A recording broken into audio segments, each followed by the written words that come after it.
Okay, well, good morning. We want to welcome you guys to today's session. Today's session is going to be brought to you by the Department of Local Government Finance, or as everybody says, DLGF. You'll hear that a lot. So, a few housekeeping issues that we've got. All recordings from previous weeks are up on the website, so if you missed one, take a look over there. If you've got any questions about it, give us a call.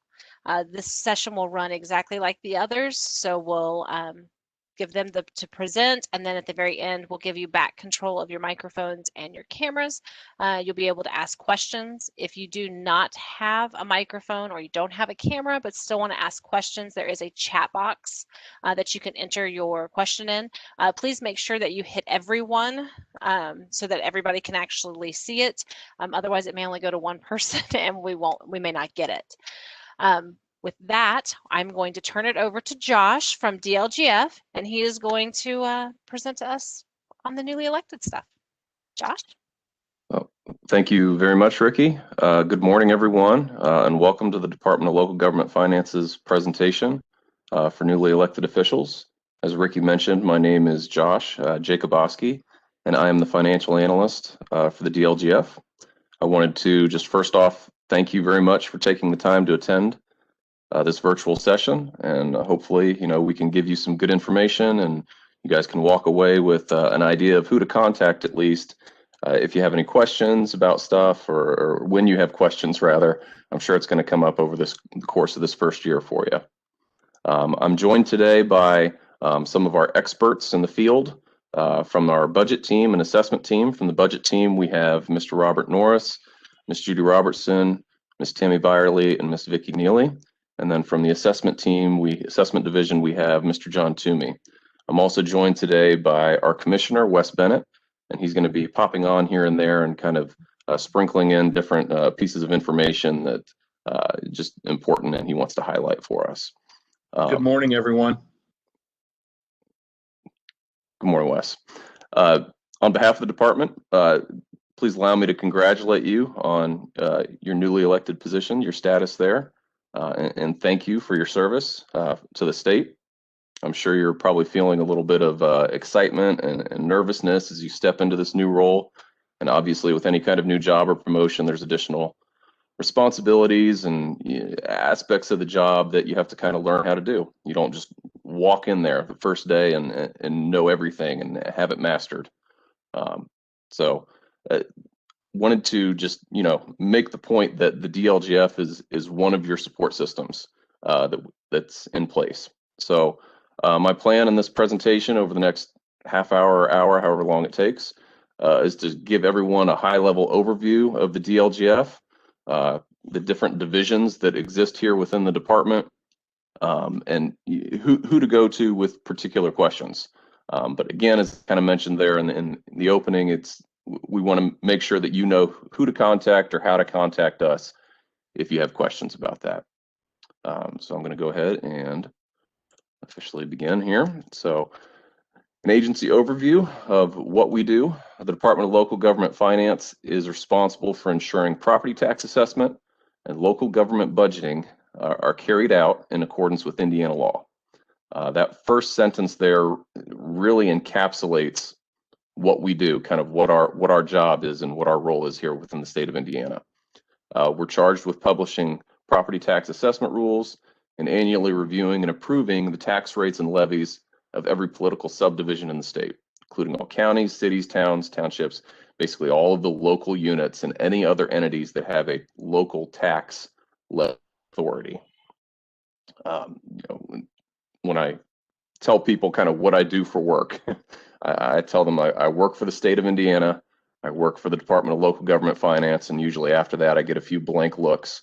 But basically when I tell them about, kind of or we get into it and start explaining it, the property tax assessment is kind of the key part of it. It's a key part of our division, but then another equally important part is that local government budgeting. And hopefully I can kind of highlight that for you today, especially as we talk about our first couple of divisions here, the assessment division and the budget division. But first off, I would like to introduce our commissioner, Wes Bennett, and I'm going to let him hop on here and kind of talk a little bit. Josh, thank you very much. You have my contact information there, ladies and gentlemen. Please make sure that you use that. We have, as Josh said, several budget reps, assessment reps on the call with us today, or in the meeting today. Josh will show you how to get a hold of those folks. They're your front line. They're your boots on the ground, and your first contact. But I do have an open door policy, and any time that you feel the need or want to share any issues, please don't hesitate to contact me directly. So again, welcome.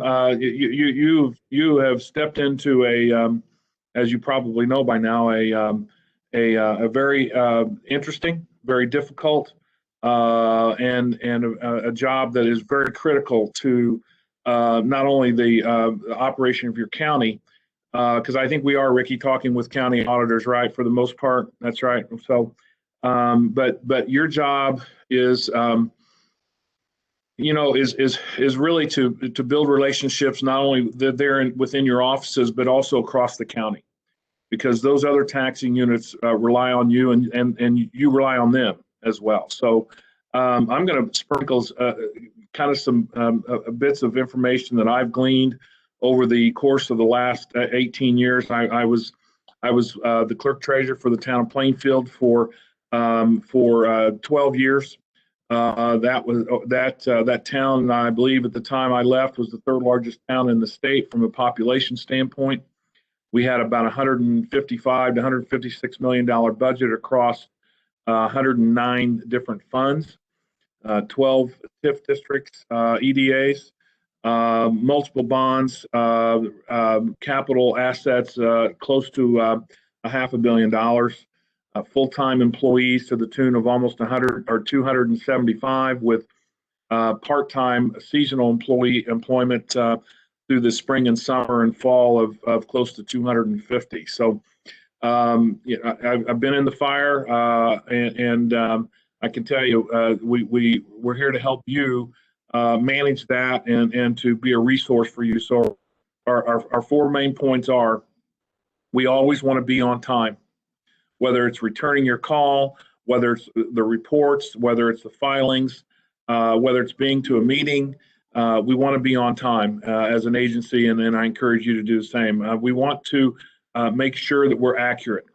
It's not an either or situation. When I raised my right hand and solemnly swore to follow the Constitution, just like you did about a month ago, it also meant that I had to maybe follow some rules and laws that I didn't necessarily agree with, or timetables or time frames that didn't necessarily sit well with me. But that's what I committed to do, and that's what I'm still committed to do today. So we're going to be on time. We're going to be accurate as best we can, and then we're also going to continue to train and continue our professional education. I think that's critical for anybody, whether it's somebody that's just starting out or somebody that's a seasoned veteran like myself and Mr. Toomey. We still need to continue to educate and train ourselves. There's always changes going on. The legislature's doing things. The State Board of Accounts, the DLGF are changing rules, policies, procedures. We don't do it in a vacuum. You'll find that we reach out to you and get your input on that, but we all need to stay up to date. And then finally, we are committed as an agency, and I hope you are committed as well, to providing the best professional service that we can to our taxpayers and stakeholders. When I get a call from the state examiner or from Ricky or from Lori or from anyone in any other state agency, they are my customer. And even though we're all on the same team, I don't take them for granted, and I know they don't take me for granted. So we serve each other internally, and at the same time, our job is to serve you and the taxpayer as well. So we do that at the very, very highest level. So with that, I'll turn it back over to Josh, and Josh, I'll sprinkle in a few words of wisdom here as we go along. So again, welcome. Thank you for having me. Sounds great. Thank you very much, Wes. Okay. So as I mentioned, I'm going to give kind of a breakdown of the Department of Local Government Finance, or DLGF as we're called, in the different divisions that we have. within our agency, and the people to contact and kind of get your questions answered for each different aspect of our agency. So beginning with the assessment division, these folks are really busy right now. It's kind of their busy schedule, or busy season, I should say. At the start of the year is when things are hot and heavy for the assessment division. They're working very hard on ratio studies and different aspects of local assessments and kind of overseeing that process. So I'm going to advance to the next slide. This is Mr. Barry Wood. He is our assessment division director. Been with the agency for quite some time now, and like Wes, he was a former elected official, the township assessor. There's Barry's information if you feel like you need to reach out to him at any point. I'm going to advance next to a map of how the DLGF kind of breaks up the state into different sections that then get handled, or at least so that we have a primary point of contact for each section of the state based on our different members of our assessment team. The assessment field representatives are kind of the primary source of contact for each one of these 6 divisions. We got a lot of experience here. The folks who have been on the assessment team, it's just, and budget for that matter, I'm going to get to them next, but these 2 divisions especially, we were really blessed to have a wealth of experience and knowledge base that we can draw upon to answer any questions that come up. But for the most part, and I'm going to show you a link to our website, and if I can figure out how to do that with technology and making sure I can kind of guide you through the different parts of our website, I'm going to show you how you can get to this map. But if you haven't already taken a look at it and see where your particular county kind of lies and the assessment field rep assigned to that, please do so, because like I said before, this is going to be the primary point of contact for any kind of assessment related questions. So the last bullet point there, we're always available by email and phone. That's almost always the very best way to get a hold of us. But we do have staff remotely located across the state for easy accessibility to local officials. Obviously, that's going to look a little bit different right now with the pandemic going on and all that entails. But we do have people across the state that can get to you if needed. So talking about the assessment division and kind of the different services that they provide or their core functions, and these bullet points here are meant to generalize. So this isn't like an exhaustive list by any stretch of the imagination, but the main points that the assessment division kind of focuses on is, promoting consistent assessment procedures throughout the state, making sure that's uniform throughout, providing guidance, technical instruction, and assistance to locally elected officials regarding the assessment procedures. Also, the assessment of large industrial facilities that are located kind of in the northwest portion of the state. The DLGF takes that on specifically. That's something that we do within this assessment division. They perform those assessments. We also perform the assessments of the statewide public utilities and the oversight of the annual adjustment and equalization that has to do with the ratio studies that go on with that. We also provide training or sort of coordinate the training of assessing officials and how they can achieve different levels of status in terms of being able to assess different properties and that sort of thing. We also administer an assessment certification program. Something new and exciting that is just launching here is what we are calling kind of internally PopIn. It stands for the Personal Property Online Portal for Indiana. In years past, it has always been done basically through paper filing. If any taxpayers wanted to file their personal property returns, that had to be a mountain of paperwork, and maybe not a mountain for each one, but it ends up being a lot of paperwork that comes in. So we've worked very hard this past year, and even probably before that, in the planning process of moving this to more of an online system, or at least giving an online option for our taxpayers, who will then have the ability to upload additional personal property forms and any necessary supporting documentation. It's kind of the one-stop shop, as we're calling it, for all personal property online submissions. So very excited to announce that, and we're rolling that out. And in fact, parts of it may be accessible right now. I know that it's an ongoing project that we've partnered with Xsoft on this to develop this new system and kind of get it in place for our taxpayers. I'm sure we'll have one of our assessment team representatives will be able to answer more questions on that if you have more questions regarding PopIn later. Move over. Hey, Josh, I want to pop in here a second and just say, no pun intended.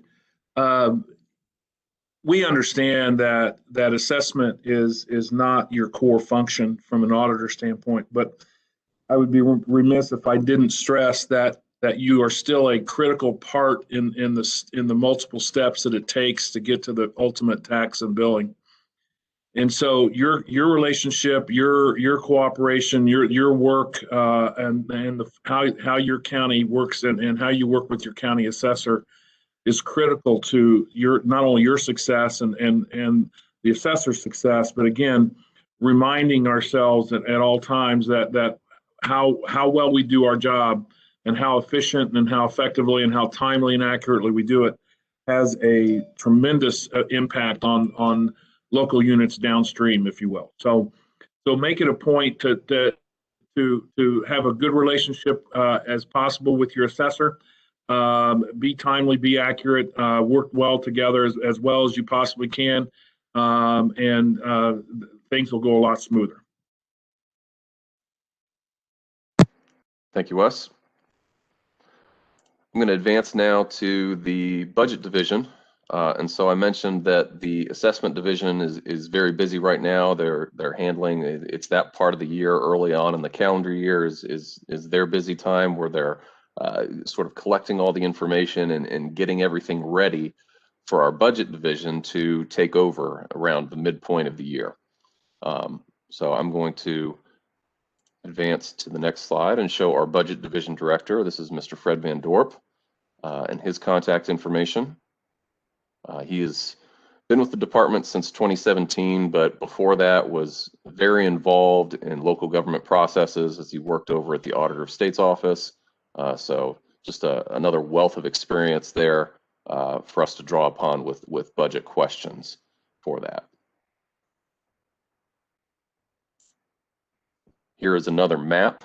So previously I showed you the map for the assessment team and how we kind of divide the state up for each of our different assessment field reps. This one's a little bit different. Obviously, you can see there's a lot of different colors and a lot of different, or more names rather, listed along that left side there for the budget field reps. We have more of them. It's kind of a more specialized section of work. So they're going to meet individually or at least contact each of you and serve as kind of your primary contact with the department for the most part. We have, just like the assessment division, we have just an absolute wealth of knowledge here. 200 years of local government budgeting experience to assist you with any types of questions or things that you need in this budgeting process. Again, similar to the assessment team, we're always available by email and phone. That is almost, I would say, 99% of the time the best way to. We do have people located remotely across the state so that they can kind of get their boots on the ground, I think is what Wes said, in terms of being able to have access to local officials. So the primary function, and again, as I said with the assessment division slide, these bullet points are meant to give you a high-level overview and an idea of what all that they do, but there's a lot more.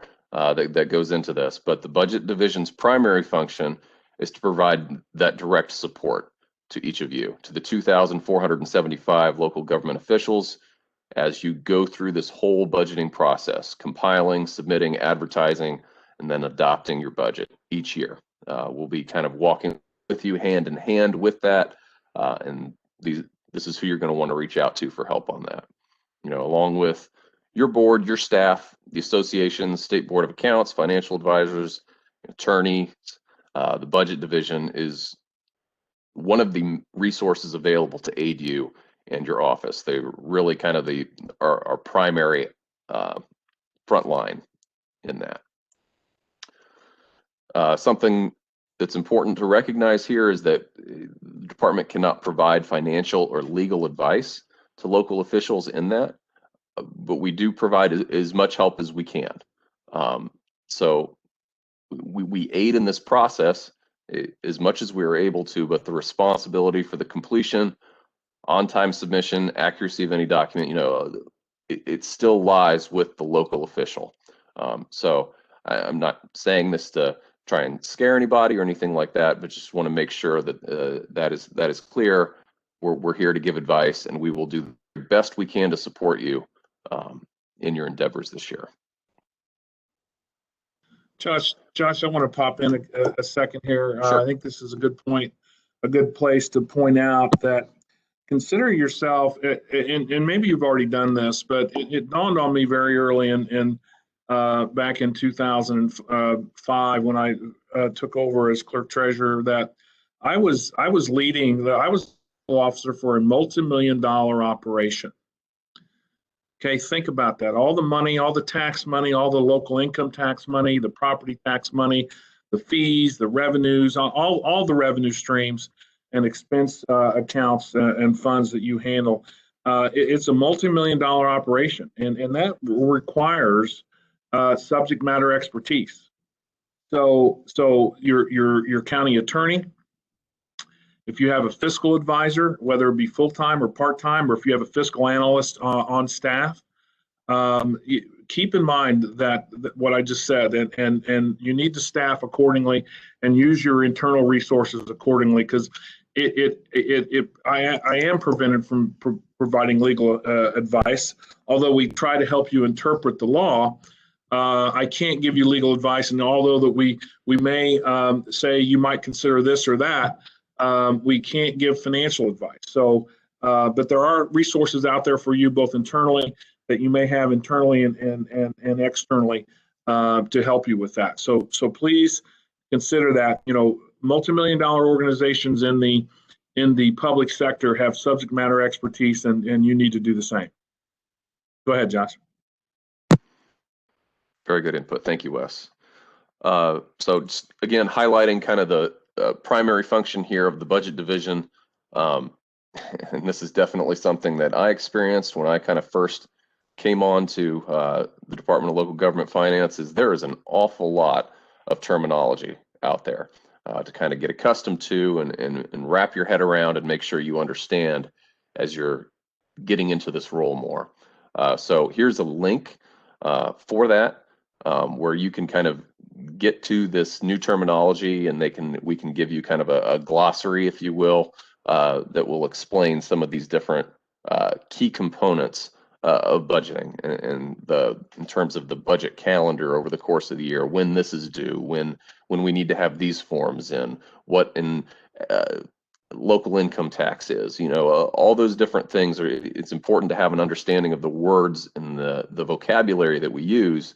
So we've tried to provide this for that. So I highly encourage you to check that out if you haven't already, and try and get a good understanding of what those different terms mean and how they work.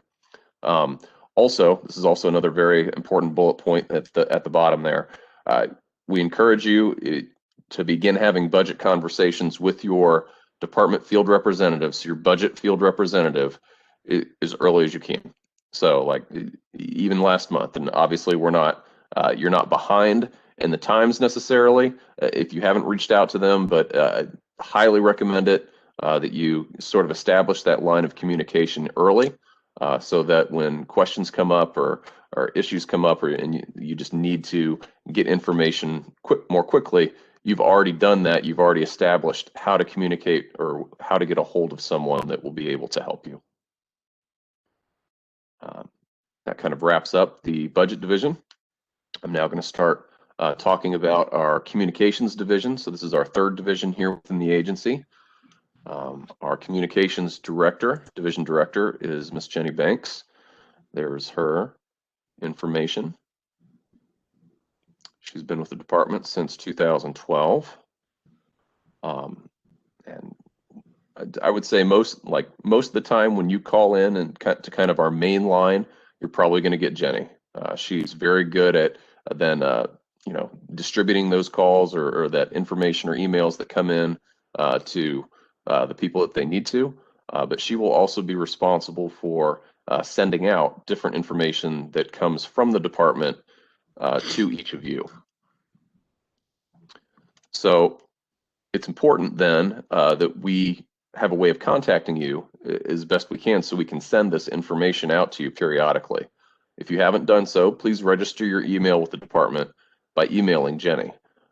And we ask you to include these 4 items to make sure that we have that in our database, that we can look you up and get you the information that you need when we need to send that to you. So we need your county, your unit name, your name, obviously, and then the email address, the official email address that we can send you the different information on webinars and different things that we do throughout the course of the year to help keep you informed. So speaking of webinars, similar to this one that we're kind of doing right now, we hold a monthly webinar for local officials. Our plan is to do that every month here in 2021. When I get to the website, there is a specific page there that will allow you to kind of look up the schedule or have access to these webinars. And then from those webinars, we always ask to get feedback on those, because this is an important tool, and we want to make sure that we're providing you with the very best that we can. Any information you can give us back on, what we're doing well, what some things are that we can improve on. We very much value that information and want to hear your thoughts on how we can improve those.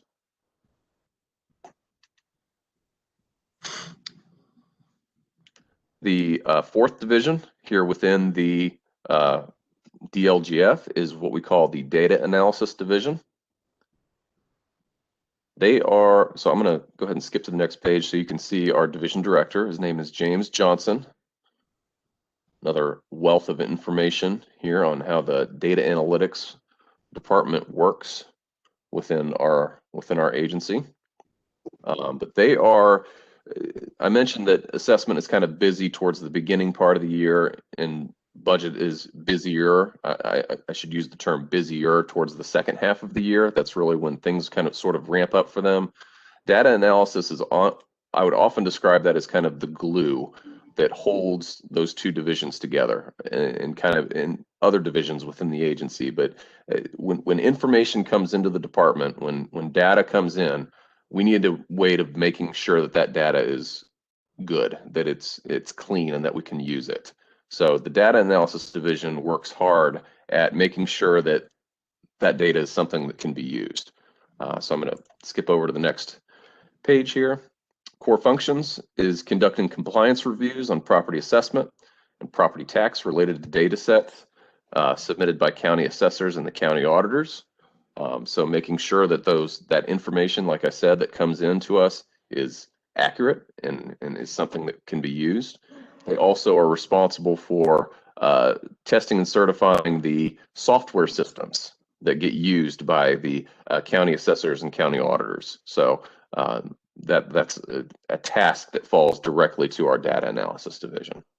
And then also throughout the course of the year, we get numerous requests from folks really all across the state. Sometimes it's as Wes says, right across the street from the even the governor's office, or even sometimes local units. The data analysis division almost always spearheads those data requests and sort of getting that information, pulling it out of our databases that we have, and giving that information over to the people that are requesting it. The fifth division is our information systems division. You know, I cannot remember a time when technology has been more important here. And obviously that continues growing each year. The need for good technology and making sure your stuff is working the way that it's supposed to.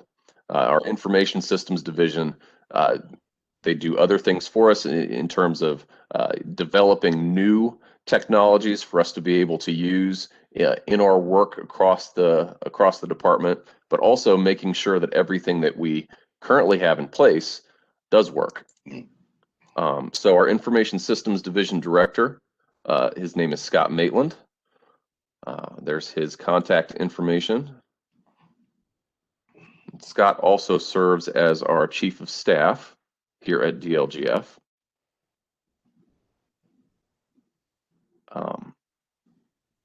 As I mentioned, that there's a lot of different systems and technology and things here that we use within DLGF, and then that is accessible to you and to public access tool for citizens across the state. Is the biggest one that I think is probably used the most by our local officials is Gateway. So the IS division is heavily involved in both updates to the Gateway application and making sure that it is running properly and that everything is working the way that it needs to. This serves as mostly a platform, as it says there, a platform for local units of government to submit the required data to the state of Indiana. So if you've got this form is due at this point in time, we're going to submit that through Gateway.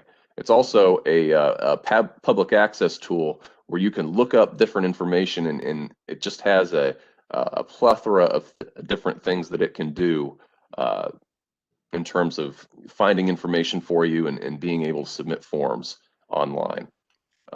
There's a link to that. And just some more information here about Gateway. It contains 24 different applications from 6 different state agencies. So the DLGF is sort of responsible for running it or for making sure that it's working the way that it's supposed to, but we do get input from other agencies. It's a project that spans several agencies here within the state, and again serves as that platform for local governments to get us their information. So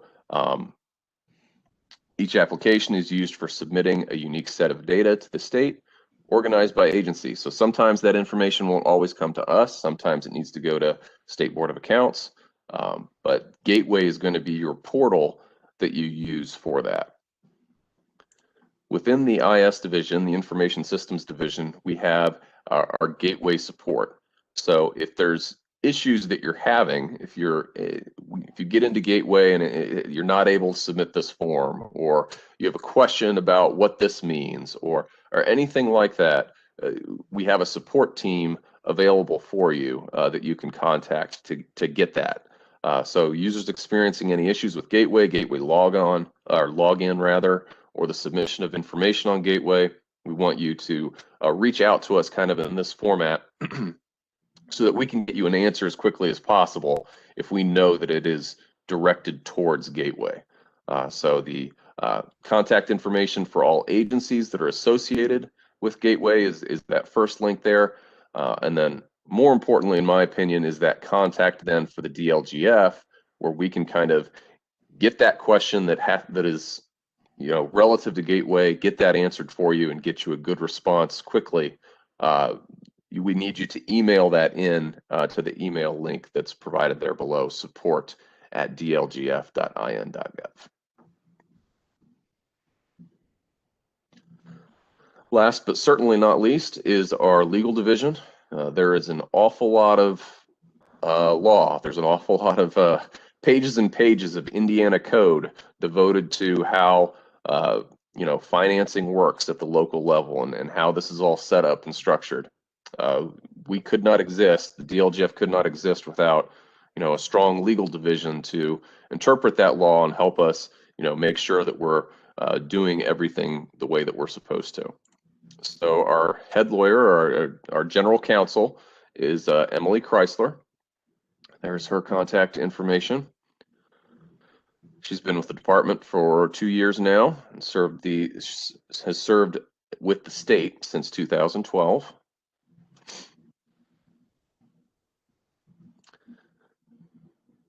As I mentioned, I tried to summarize their kind of what they do, but here's some different bullet points expanding on that. And again, this is by no means an exhaustive list, but they're responsible for interpreting statutes and administrative rules to make sure that the application of property taxes and laws are appropriately applied, and that system is running the way that it's supposed to. They're also responsible for the legal appeals that occur on excess levy, cumulative funds, reestablishments. Our legal team is going to play a prominent role in both of those aspects. They also review proposed referendum questions and acting as kind of the department's catch-all, legislative liaison for anything, new laws or new bills that are being put forth. They're really kind of our front line for all of those issues.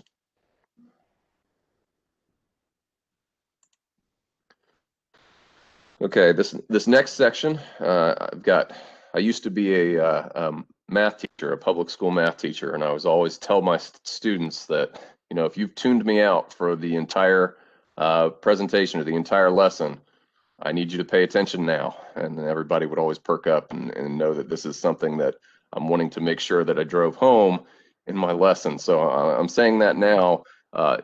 This is the point. If you've been sleeping on me, I need you to perk up and kind of make sure you're paying attention here to the different ways that you can contact us and stay informed so that we can make sure that we are getting you the information that you need, so you can find the information you need also, if that's the case. So well, I'm sure, Josh, that they want to get 100% on the quiz. That's the 50 question quiz that's coming at the end. Did we tell them about that, Ricky? The 50 question quiz?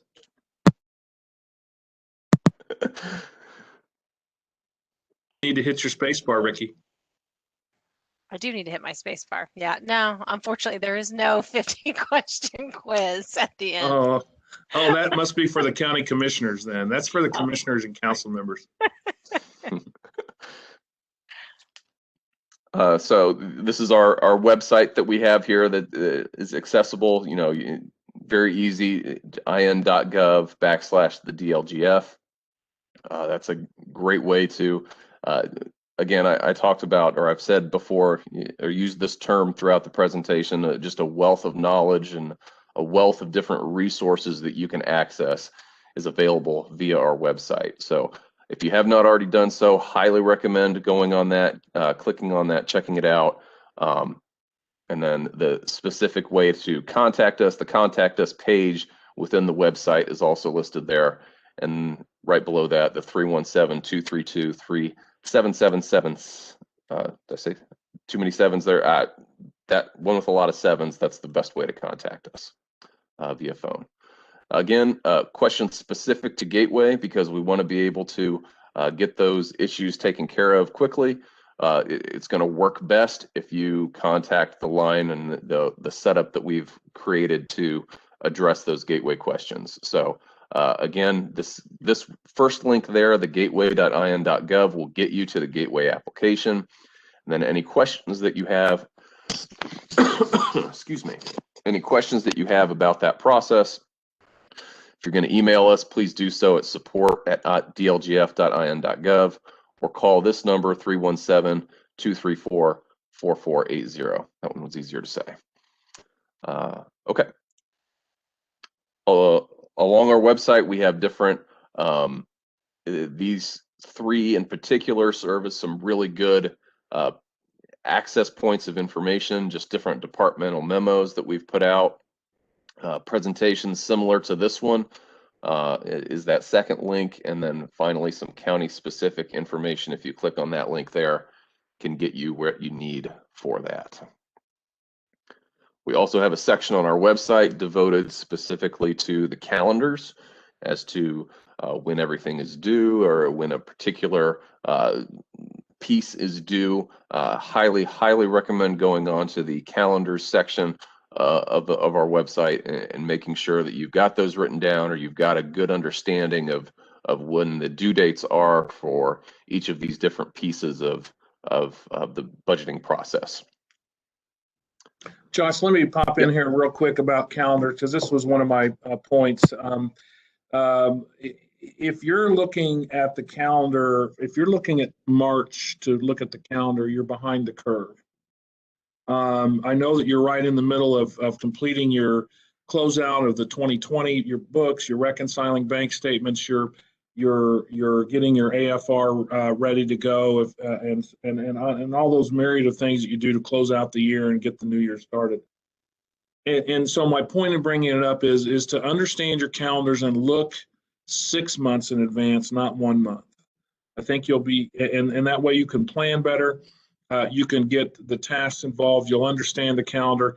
But if you're looking only 30 to 45, 60 days ahead, something's gonna surprise you. Where if you look 6 out, you're gonna be better equipped. And that means you're now looking out into the budget calendar year and understanding that literally in 90 days, departments are going to be asking you possibly for forms to start their 2022 budget. So look farther out than just 30 or 60 days.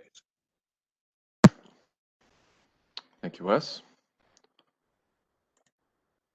And this is the very last slide of my presentation. So just contact information for kind of our main office. Again, the website is listed there, and then the gateway support, the telephone and email for that. So at this point, Ricky, if you haven't already, if you could kind of slide the other representatives over, and I believe we'll have a question and answer session for anyone that has questions.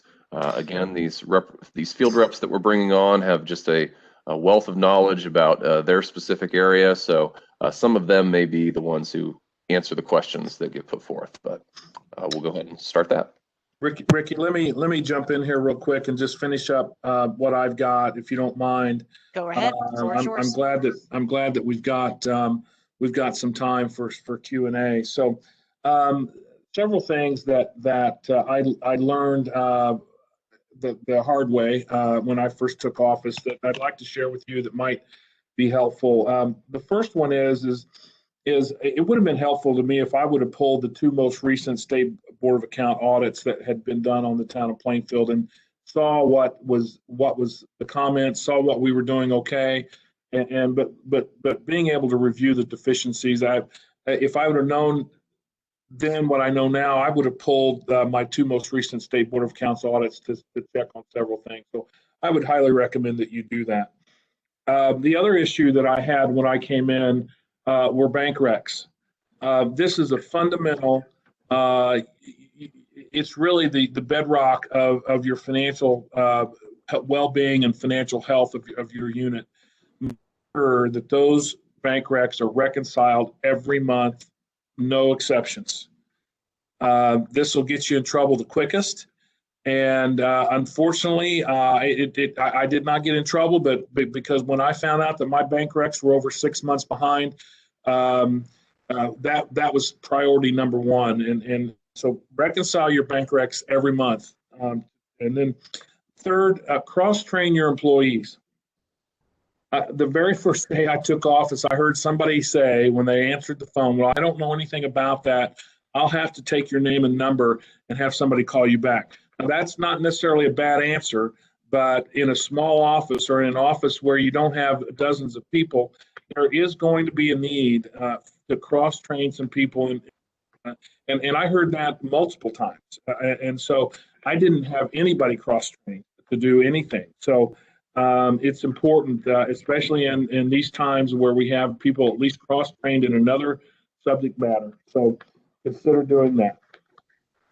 Going back to budgets real quickly, you are in a year budget cycle all the time.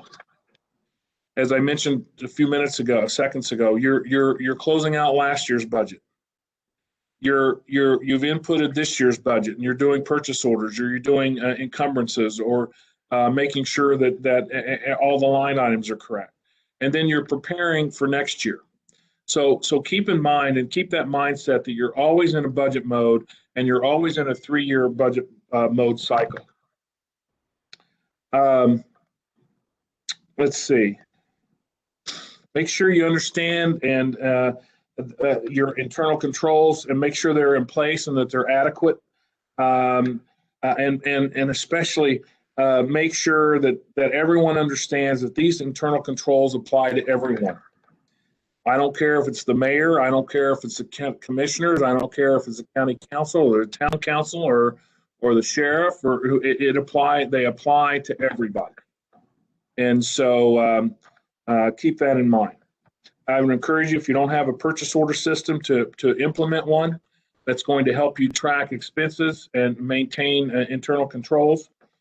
And then finally, don't think that there are any silly questions out there. If you're thinking of something, somebody else is probably thinking the same thing. So don't hesitate to use the resources that we provided to you today.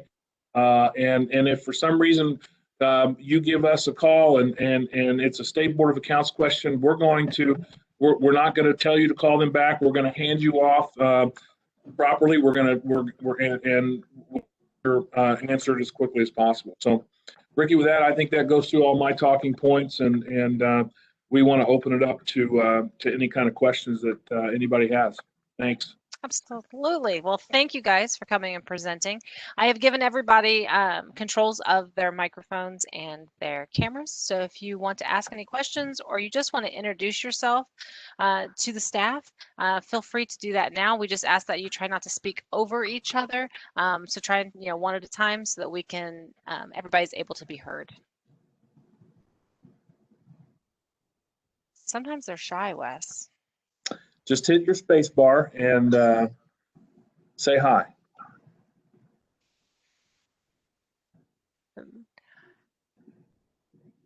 So I see Colleen Chambers' name. Colleen, tell us a little bit, where are you from, and a little about yourself, please.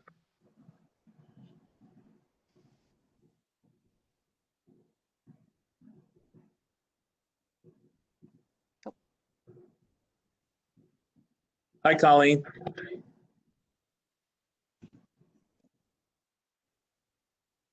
Well, she's unmuted, but we may be having mic difficulties.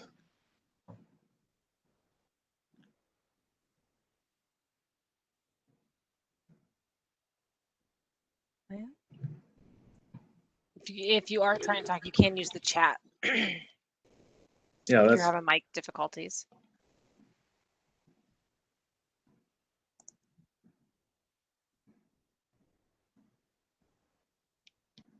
Any questions for anyone? Anything? I, for one, think this is really great information. The one that I really, really like, just because, we do use a lot of terminology, like not just us, but you guys. I mean, there is just all this, Auditor of State's office uses a lot of terminology, and I liked where you gave the reference to where that they can kind of go over there. And that was on Gateway, correct? It's both on. It's both Gateway and our website, and I want to give kudos to Jenny Banks, our communications director. She has done a remarkable job over the last 3 years. One of our points of emphasis from a technology standpoint was to upgrade our website, make it more user friendly. We have almost 10,000 pages on our website, and that's a massive number for such a small agency. But because we do control a lot of data, we do get involved with as almost 2,500 units of government, and of course the 150 legislators across the street.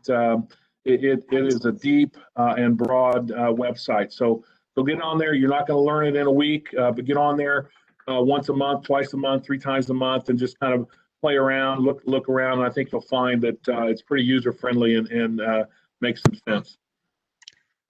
Absolutely. Wes, may I talk a minute? Sure.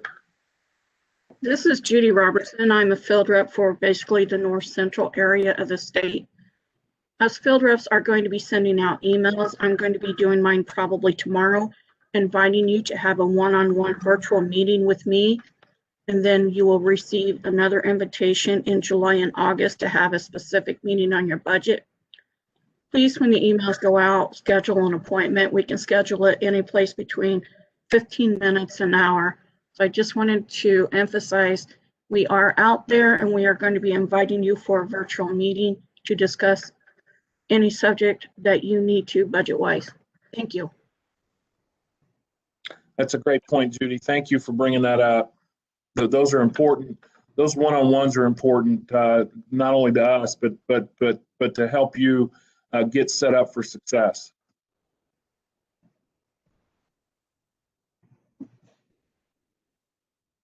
What else?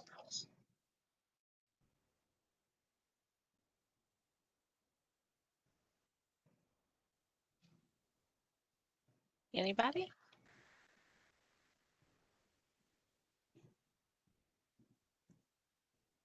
Again, you can use the chat if you don't want to talk, you know, out here, obviously. Wes and I, we don't have any problem, do we? No. We like to talk. But if not, that's okay too. They gave you lots of information today. And we will try to get a copy of this to get it put up on the website for you guys so that you can go back and get those information. Oh, thank you for the info. So we got to thank you. Thank you, Tony. As Wes and Josh said, we do work very closely together. We have a pretty good relationship. And so we will help you the best we can. And if your State Board of Accounts can't answer it and it's a DLGF, you know, we work with them to get you what you need. So if there's nothing else, I guess we could let you guys go and go eat lunch. Maybe that's what it is. Everybody's hungry. Ricky, thank you. Appreciate it. Everyone, thank you. DLGF team, thanks for being on. Nice job, Josh. Yes. Thank you, everybody. Have everybody. a wonderful afternoon, and we'll see y'all soon. See ya. Bye.